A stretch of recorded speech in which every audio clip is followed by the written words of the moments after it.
Hello students, कैसे हैं आप सब? I hope you all are fine. तो मैं कलश गोयल आ गई हूँ आपके लिए आज एक बहुत ही इंपॉर्टेंट क्वेश्चन वाली वीडियो लेकर, जो है इंटरव्यू से रिलेटेड, जिसमें आपको बताया जाएगा कि क्या ऐसी छोटी छोटी गलतियां होती हैं जो इंटरव्यू के दौरान एक इंटरव्यूअर को छोड़ देनी चाहिए, मतलब इंटरव्यूअर को अवॉइड कर देनी चाहिए। क्या ऐसे पिटफॉल्स हैं जो इंटरव्यूअर को ध्यान में नहीं रखने चाहिए जबकि वो एक प्रॉपर इंटरव्यू ले रहा हो? ठीक है, तो उससे पहले कि हम ये वीडियो स्टार्ट करें, आप हमारे चैनल को सब्सक्राइब कर दीजिए ताकि आपको आगे तक के लिंक्स मिलते रहें, आगे तक की वीडियोस आपको प्रॉपर्ली मिलती रहें। चलिए आज हम स्टार्ट करते हैं। What pitfall an interviewer should avoid. क्या गलतियां ऐसी हो जाती हैं, छोटी छोटी गलतियां इंटरव्यूअर से जो हो जाती हैं, उनको अवॉइड कर देना चाहिए। There are many things in which the interviewer can easily be trapped. बहुत सारी गलतियां ऐसी हो जाती हैं जिनको इंटरव्यूअर को ज्यादा ध्यान नहीं देना चाहिए, या बहुत सारी ऐसी गलतियां होती हैं, कुछ बड़ी भी हो जाती हैं, तो उनको अवॉइड ना करें। जिन गलतियों के बारे में हम आज बात करने वाले हैं, they are the general pitfalls which should be avoided. कुछ ऐसे पिटफॉल्स हैं जो अवॉइड किए जा सकते हैं। हाँ, बहुत बड़ी गलती हो गई है, बहुत बड़ी ऐसी गलती है जो हमें लग रहा है कि नहीं, इसके बिना ऐसे नहीं चलेगा, तो हम उस एम्प्लॉय को हटा सकते हैं, उस एप्लीकेंट को हटा सकते हैं। लेकिन अगर कोई छोटी सी गलती है जो हमने अजम्पशन अपने माइंड में खुद ही लगा ली, ऐसा कुछ था भी नहीं, हमने खुद ही सपोज कर लिया, तो उन गलतियों को हम कैसे अवॉइड कर सकते हैं, इसके बारे में बताया जा रहा है। They relate mainly to the following prejudices and other weaknesses within the interviewer। अब इंटरव्यूअर के अंदर छोटी छोटी कुछ वीकनेसेस हो जाती हैं, कुछ वीकनेस छोटी छोटी होती हैं जिनको हम अवॉइड कर सकते हैं। फर्स्ट, आपको अगर बात की जा रही है, फर्स्ट अगर हम बात करते हैं तो बात कर रहे हैं हालो इफेक्ट की। हालो इफेक्ट में हम पढ़ते हैं, it is a tendency to of the interviewer to form an overall opinion regarding the applicant on the basis of a general aspect of his or her personality। अब क्या होता है, हम हमारे पास कोई इंटरव्यू देने आता है, हम सपोज कीजिए हम इंटरव्यूअर हैं और हमारे पास कोई भी एप्लीकेंट इंटरव्यू देने आ रहा है, तो हम क्या करते हैं, उसकी पर्सनैलिटी को देखकर उसको जज कर लेते हैं।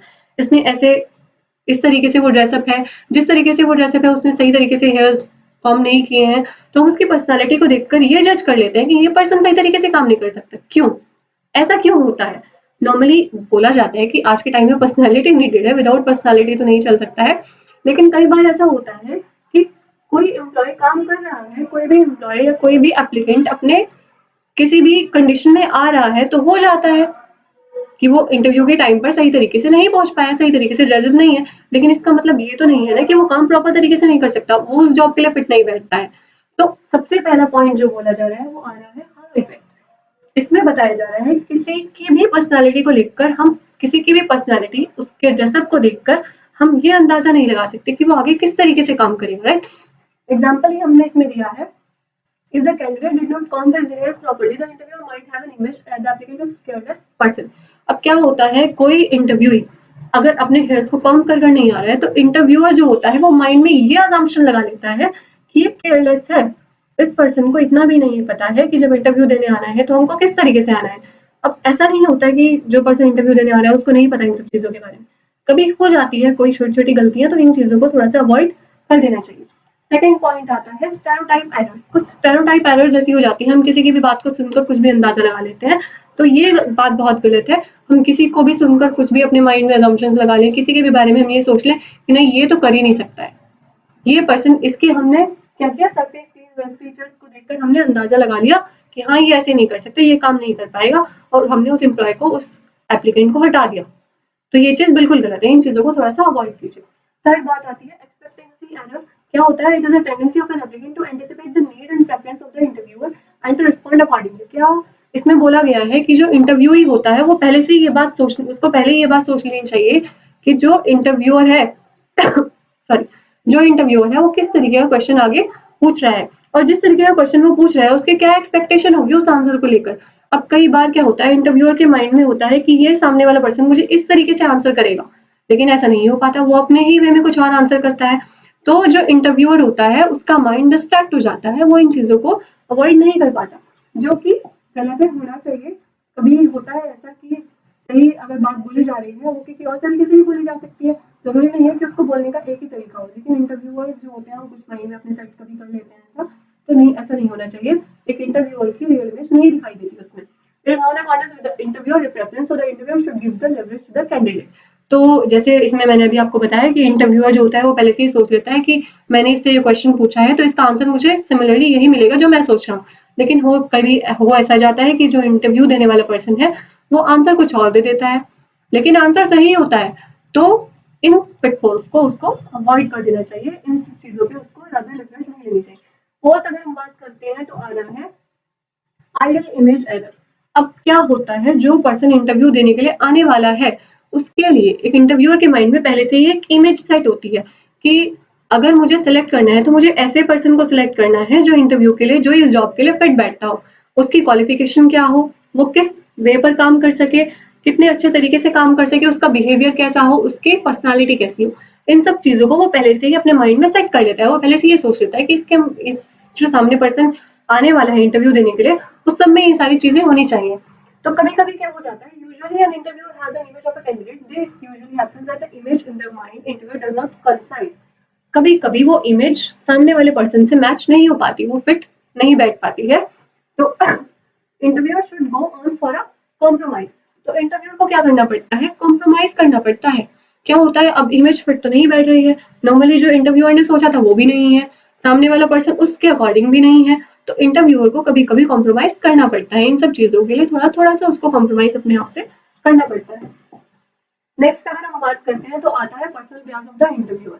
कभी-कभी क्या हो जाता है, जो इंटरव्यूअर होता है, जो इंटरव्यू लेने वाला पर्सन है, जो सामने से इंटरव्यू ले रहा है, वो उसकी इंटरव्यूई से कुछ पर्सनल दुश्मनी कह देते हैं, जैसे हो जाती है कभी कि पर्सनली उसको लगता है कि हाँ ये पर्सन इस तरीके से काम नहीं कर पाएगा, तो वो उसको नीचे के लेवल पर रखता है। वो क्या सोचता है कि नहीं नहीं, ये इस पर्सन से मेरी पर्सनल दुश्मनी है, इस पर्सन को मैं इस पोस्ट पर नहीं रख पाऊंगा। तो ऐसा नहीं होना चाहिए। अगर हमारी किसी से पर्सनल दुश्मनी है, किसी भी इंटरव्यूअर की, किसी इंटरव्यू से या एप्लीकेंट से कोई पर्सनल दुश्मनी है, तो उसको ये नहीं करना है कि वो उसे वहां से हटा दे, वो उसको उस पोस्ट के लिए एप्लीकेंट ही ना करे।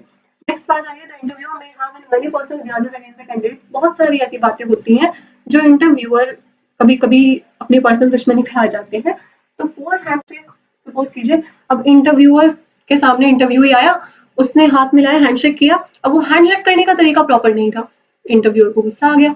तो वो वाली बात अगर यहाँ पर आ रही है, बिटिंग ऑफ फिंगर सही तरीके से नहीं आ रही है, या फिर लाउड वॉइस है, क्लॉथ सही नहीं है, पुअर आई कांटेक्ट हो रहा है, तो इन सब चीजों को थोड़ा सा इग्नोर करना पड़ता है। इंटरव्यूअर जो होता है वो ऐसा नहीं है कि नॉर्मली सभी ऐसे होते हैं, तो कभी ऐसा हो जाता है, कुछ सेट इमेजेस होती हैं जो कि फिट नहीं बैठ पाती, उसमें वो लोग भी गलत नहीं है, लेकिन एक इंटरव्यूअर को इन सब चीजों को अवॉइड करना चाहिए कि अगर इन सब चीजों में कोई प्रॉब्लम है, सपोज कीजिए वो सही तरीके से हैंडशेक नहीं कर रहा है, तो इसका मतलब नहीं है कि वो काम भी सही तरीके से नहीं करेगा।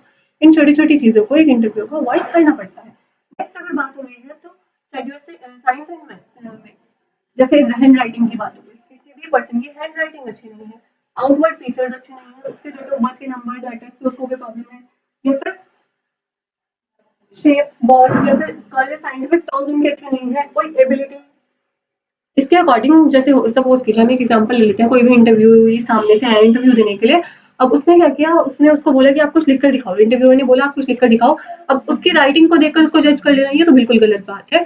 राइटिंग तो एक नॉर्मल फीचर होता है, अब राइटिंग अगर अच्छी नहीं है तो इसका मतलब ये तो नहीं है कि पर्सन काम करने में भी अच्छा नहीं होगा, राइट। तो इंटरव्यूअर को इन सब मिथ्स को, इन सब तरीके की धारणाओं को हटाकर एक साइड रखकर इंटरव्यू लेना चाहिए, इन सब चीजों को अवॉइड करना चाहिए। नेक्स्ट आती है स्टेरियोटाइप्स बिकॉमिंग। तो इसमें बात हो रही है interview rights indulge the monotony in different questions in different ways should be asked. अब इंटरव्यूअर के पास ये राइट तो होता है कि वो किसी भी क्वेश्चन को किसी भी तरीके से पूछ सकता है, लेकिन सामने बैठे हुए पर्सन को भी ये सोचना होता है कि जिस तरीके का क्वेश्चन पूछा गया है उसका आंसर उसी वे में किया जाए, तो उस मोनोटोनी को फॉलो करना। अब सपोज कीजिए कभी ऐसा हो जा रहा है कि आंसर उस वे में नहीं आ रहा है जिस वे में एक्सपेक्टेड है, तो इन सब चीजों को अवॉइड किया जाता है। नेक्स्ट आते हैं अदर पिटफॉल्स। कुछ पिटफॉल्स रहते हैं जो और भी अवॉइड हो जाते हैं। तो there are a number of pitfalls other than those mentioned above, and first is illusion that the previous experience of itself guarantees ability to do the job well. इसमें बात की जा रही है एक इंटरव्यूअर की, कि अगर वो ये सोच लेता है कि किसी भी पर्सन का जो पिछला एक्सपीरियंस है उसको उससे गाइड किया जा सकता है, पर्सनल एक्सपीरियंस जो उसका है और जो उसका प्रीवियस एक्सपीरियंस है उसके बेसिस पर हम ये नहीं सोच सकते हैं कि वो आगे भी काम अच्छे से करेगा। जरूरी नहीं है कि वो पहले काम अच्छा कर रहा था तो वो अब भी आगे काम अच्छा करेगा, तो ये सब पिटफॉल्स अवॉइडेड है। Next, being impressed because the applicant needs the job even through the necessary qualification is lacking. अब सपोज कीजिए कोई एक पर्सन है आ गया है सामने इंटरव्यू देने के लिए, अब उसने बोला कि सर मुझे बहुत ज्यादा जरूरत है, मुझे जॉब चाहिए, बहुत ज्यादा जरूरी चाहिए, तो एक इंटरव्यूअर ऐसे कोई ना करेगा कि चलो भाई तुम्हें जरूरत है, तुम्हारे पास क्वालिफिकेशन भी नहीं है, चलो ले लो भैया job, thank you so much, आप चले जाओ, आप कल आ जाना, आपको जॉब मिल गई। नहीं, इन सब पिटफॉल्स को आपको अवॉइड करना है। नेक्स्ट आ गई है बात talking too much by interviewing not listening. अब एक इंटरव्यूअर है, सामने बैठा हुआ जो पर्सन है, उसको इन चीजों को भी ध्यान रखना है कि जो इंटरव्यू देने के लिए पर्सन आया है उसकी बात को सुनना है, टॉकिंग टू मच नहीं, मतलब उसको ज्यादा बात नहीं करनी है सामने वाले पर्सन से, उसकी बात को सुनना भी है। कई बार क्या होता है, जो इंटरव्यूअर होता है वो बहुत बातें करता रहता है बस इंटरव्यूई से, और उसकी बात को प्रॉपर तरीके से सुन ही नहीं पाता। तो जब वो अपनी बातें करता रहेगा तो सामने वाली बातों को कैसे सुनेगा, राइट। नेक्स्ट पॉइंट की अगर हम बात करते हैं तो आता है too poor preparation before interview. अगर इंटरव्यू से पहले इंटरव्यूअर की प्रिपरेशन ही अच्छी ना हो, उसने ये नहीं सोचा मुझे क्वेश्चन क्या पुट आउट करना है, तो वो इधर उधर के क्वेश्चन पूछेगा सामने वाले पर्सन से। अब सामने वाला पर्सन क्या हो जाएगा, हेजिटेट, इंटरव्यू तो हो गया फिनिश, राइट। नेक्स्ट वाली बात हुई asking inappropriate questions. Inappropriate questions का मतलब हुआ जिस सब्जेक्ट के लिए, जिस जॉब के लिए वो आया है सामने वाला पर्सन इंटरव्यू देने के लिए, आप उससे रिलेटेड क्वेश्चन ही नहीं पूछ रहे हैं, आप उससे क्वेश्चन ही अलग वे में पूछ रहे हैं, तो वो चीज बिल्कुल गलत है। आप इधर उधर के क्वेश्चन इंटरव्यू से नहीं पूछ सकते हैं। नेक्स्ट बात की जा रही है being discourteous and rude behaviour towards the applicant. Applicant के लिए आप अपना बिहेवियर रूड नहीं रख सकते हो। अब सपोज कीजिए आप सामने से कोई पर्सन आया, वो अपना इंटरव्यू देने के लिए आया और इंटरव्यूअर जो है वो बैठा है गुस्से में, उसने बोला हेलो सर, हाँ जी बैठ जाओ, इस तरीके से ये वे नहीं होता है बातचीत करने का, और रूड बिहेवियर बिल्कुल भी अच्छा नहीं है। Next jumping to conclusion. कभी भी ऐसा ना करें कि किसी भी पर्सन की बात सुने बिना कंक्लूजन पर पहुंच जाए, क्योंकि क्या होता है कि हम जल्दबाजी में जो डिसीजन लेते हैं वो कई बार सही नहीं हो पाते। तो इसलिए बोला जाता है कभी भी जल्दबाजी में कोई डिसीजन ना ले, पहले सोच लीजिए, समझ लीजिए, सब पॉइंट्स को एक बार रिकॉग्नाइज कर लीजिए, उनको अच्छे से देख लीजिए, उसके बाद अपने कंक्लूजन पर पहुंचिए। तो कई बार होता है कि इंटरव्यूअर जो होता है वो कंक्लूजन पर पहुंच जाता है। कैसे? जब आपने सामने वाले पर्सन को देखा ही नहीं, उस सामने वाले पर्सन की बात ही नहीं सुनी, तो आप कंक्लूजन पर कैसे पहुंचे? तो नेक्स्ट ये पॉइंट में अवॉइडिंग है। Next accepting facts without intending to determine the meaning and accuracy. किसी भी फैक्ट्स को एक्सेप्ट कर लेना बिना उसको समझे और उसकी एक्यूरेसी को जाने। अब सामने एक इंटरव्यूई आया, उसने बोला सर मुझे तो पिछला 10 साल का एक्सपीरियंस है, मैं इस जॉब को ऐसे कर रहा हूँ, मुझे बहुत अच्छा तरीके से आता है ये सब कुछ करना। तो हम बिना फैक्ट्स को जाने, बिना सारी बातों को समझे, बिना एक्यूरेसी पता किए कि जो बोल रहा है वो एक्यूरेट है या नहीं है, सही है या नहीं है, इन सब चीजों को पता किए बिना अगर हम किसी डिसीजन पर पहुंच जाते हैं तो वो गलत है। Next living unexpected float gaps. कोई गैप नहीं देना है बीच में। Allowing candidate to guide the interviewer, no allow. अब क्या होता है, कई बार इंटरव्यूअर क्या करता है इंटरव्यूअर को गाइड कर देता है इंटरव्यू। तो ऐसा होना चाहिए, मतलब नॉर्मली अगर इंटरव्यूअर पूछ रहा है किसी क्वेश्चन को तो आप उसका नॉर्मली आंसर कीजिए, ऐसा नहीं है कि आप सामने इंटरव्यूअर को ही सिखा रहे हैं कैसे बोलना है, क्या करना है, राइट। नेक्स्ट वाली बात आती है depending on memory to conduct interview and evaluate the applicant's qualification. ये पता होना कि एक इंटरव्यू की क्वालिफिकेशन क्या है, इंटरव्यू की क्वालिफिकेशन क्या है, सामने वाला जो पर्सन है इंटरव्यू देने के लिए आ रहा है उसकी क्वालिफिकेशन को प्रॉपर तरीके से चेक कर लेना। अब ये अगर चेक नहीं किया जा रहा है और हमने जॉब उसको ऐसे ही दे दी तो वो चीज गलत है। Asking other questions when the applicant has some movement.